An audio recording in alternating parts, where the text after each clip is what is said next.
تو رؤیت ہلال کے حوالے سے میرا موقف ان احادیث اور آیات کی روشنی میں یہ ہے، جو سلف کا فہم بھی ہے،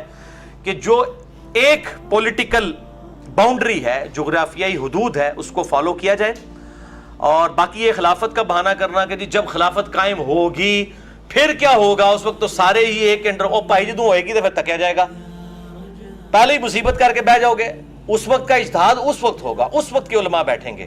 آج کا اجتہاد اس وقت یہ ہے کہ الحمدللہ 57-58 اسلامی ملک ہیں، تمام کی باؤنڈریز الگ ہیں، تمام کے حکمران الگ ہیں، آج کے دور کی بات کریں، آپ تھیوریٹیکل کیسز کے اوپر بات نہ کریں۔ تو اس وقت ہر ملک کے اندر اپنی اپنی جو ہے وہ رؤیت ہلال کمیٹی جو ہے موجود ہے، اور ہمارے ملک کے اندر میں سمجھتا ہوں جتنی احتیاط کے ساتھ رؤیت ہلال کمیٹی کام کرتی ہے دنیا میں کہیں نہیں کرتی۔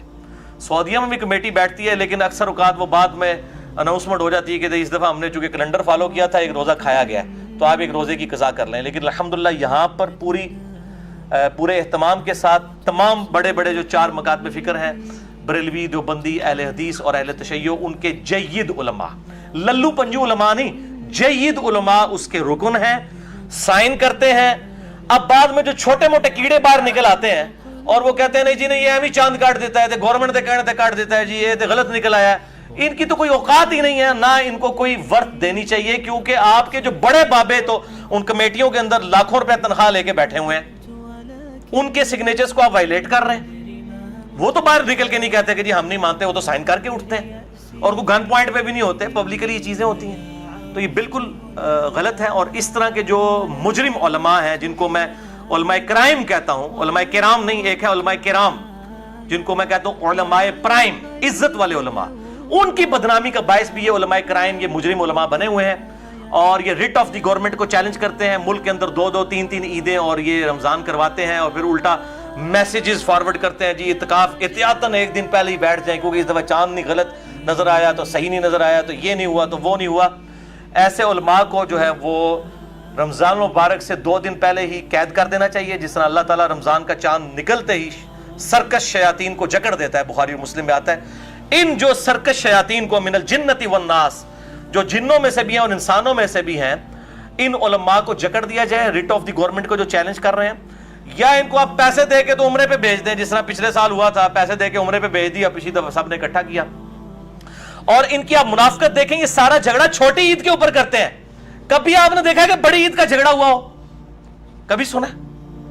اس کا مطلب ہے یہ کوئی اپنی پولیٹیکل گینز کر رہے ہوتے ہیں۔ بھائی اگر چاند کا فرق آتا ہے، رؤیت ہلال کمیٹی کو ہمیشہ رمضان کے اندر ہی غلطی لگتی ہے، کیا ذوالحجہ کا جب چاند دیکھا جاتا ہے اس میں کوئی غلطی نہیں لگتی؟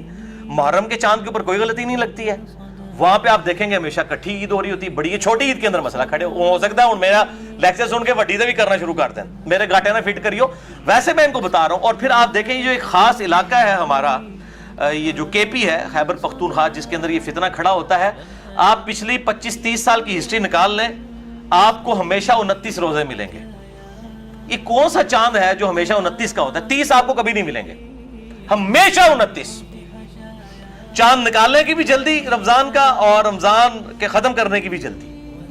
آپ بالکل ہسٹوریکل ڈیٹا اکٹھا کر لیں۔ یہ تو مجھے خود ایک اس علاقے کے بندے نے بتایا کہ جی میں نے تو اپنی ہوش کے اندر جو ہے کبھی 30 روزے نہیں دیکھے، اور واقعی بھی میں نے غور و تفکر کیا، واقعی 29 ہی ہوتے ہیں، 30 نہیں کبھی ہوئے، کیونکہ جلدی جو ہوتی ہے نکالنے کی تو فوراً نکال لیتے ہیں۔ تو یہ ساری پولیٹیکل گینز ہیں، اور میں اسی لیے ان علماء کے اوپر میں سمجھتا ہوں میرا دینی فریضہ ہے ان علماء کرائم کو ننگا کرنا، جو علماء پرائم عزت والے علماء کی بدنامی کا باعث بنے ہیں۔ اور میں پھر وہی بات کروں گا کہ سورۃ الاعراف کی آیت نمبر 175 اور 176 میں اللہ تعالیٰ نے ان کو کتے کی مثال بیان کیا ہے، علماء سو کو۔ المستدرک للحاکم میں انٹرنیشنل نمبر کے مطابق 3258 نمبر حدیث ہے کہ یہ بلعام بن بعورہ کے بارے میں نازل ہوئی آیت، سورۃ الاعراف آیت نمبر 175-176، جس میں آتا ہے کہ وہ پستی میں گر گیا، وہ جو عالم تھا، جب وہ علماء سو میں شامل ہوا، اور وہ زبان ہانپتا رہتا ہے، کتا جس طرح سے زبان ہانپتا ہے، کوئی چیز ملے تب بھی ہانپے، نہ ملے تب بھی ہانپے، لالچ کی وجہ سے۔ علمی پوائنٹ نمبر 5، بھائیو جن علاقوں میں اور ملکوں میں چاند نظر نہیں آتا